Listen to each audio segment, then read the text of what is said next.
manil tamasa ridallah bisakhatin nas radhiyallahu anhu wa arda anhu nas.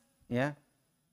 Belum mengatakan barang siapa, ya, barang siapa yang mencari ridho Allah Subhanahu wa taala di saat manusia tidak suka terhadapnya, artinya apa jemaah sekalian rahimakumullah?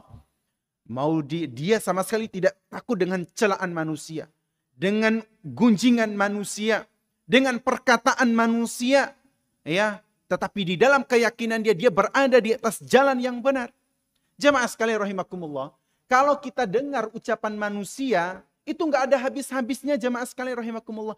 Kalamun nas la yantahi. Ucapan manusia itu nggak ada habis-habisnya. Ya. Pasti akan ada pembicaraan-pembicaraan kita.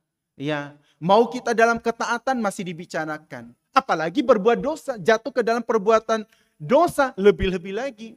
Ya, misal contoh kasus. Ya. Yang menunjukkan pertanyaan manusia itu nggak ada habis-habisnya. Ya. Bagi bujang ditanya, kapan nikahnya? Ya, misalnya. Kapan nikahnya? Nggak tahu misalnya. Imbah sudah nikah? Ya, kakaknya sudah nikah. Nah, kapan punya anaknya? Misalnya. Imbah punya anak? Ya, sudah berapa anaknya? Masih kurang itu, tambah lagi. Nah, imbah itu sudah punya anak banyak, tanya lagi. Berapa istrinya? Tanya lagi. Nah, artinya apa? Pertanyaan itu tidak akan habis. Ya, sama ibarat begini, ada dikisahkan di sebuah kisah ketika seseorang yang sedang membawa kuda yang kecil, keledai, bukan kedelai ya. Kedelai itu bahan dasar pembuatan tahu dan tempe. Ya, keledai. Ya, pada saat itu ada seorang ayah dan anak yang sedang membawa ya, bukan mengangkat tapi membawa ya.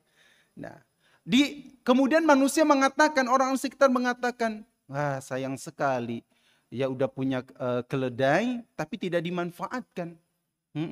Akhirnya pun ayah tersebut pun menaikkan anaknya di atas apa? Di atas keledai tersebut. Imbah itu setelah anak berada di atas keledai tersebut, melewati sekelompok orang. Kada melihatkah keledai yang kecil itu? Ya, dalam arti kata, bahwasannya anak itu tidak taatkah sama orang tuanya? Masa abahnya disuruh berjalan, anaknya naik? Ya. Akhirnya ayahnya pun menaiki keledai tersebut yang kecil tersebut. Nah, imbah keduanya naik, melewati sekelompok manusia lagi. Sekelompok orang mengatakan, kada melihatkah kalau keledai itu kecil banar? Masa dinaiki oleh dua orang? Seperti itu. Ya, akhirnya keduanya turun. Nah, ini menunjukkan jamaah sekalian rahimakumullah, itulah manusia. Ya, jangan berharap jamaah sekalian rahimakumullah, perbuatan apapun kita mendapatkan ridho manusia. Ya, kalaupun mereka memuji sebentar aja. Makanya jamaah sekalian rahimakumullah, orang yang ibadahnya hanya ingin mendapatkan ridho manusia, pujian manusia, maka dia tidak akan bertahan lama. Kenapa demikian? Karena memang tidak didasari dengan keikhlasan, memurnikan ibadah itu kepada Allah Subhanahu wa taala. Yang ada apa? Sakit hati. Apalagi kalau seseorang itu ya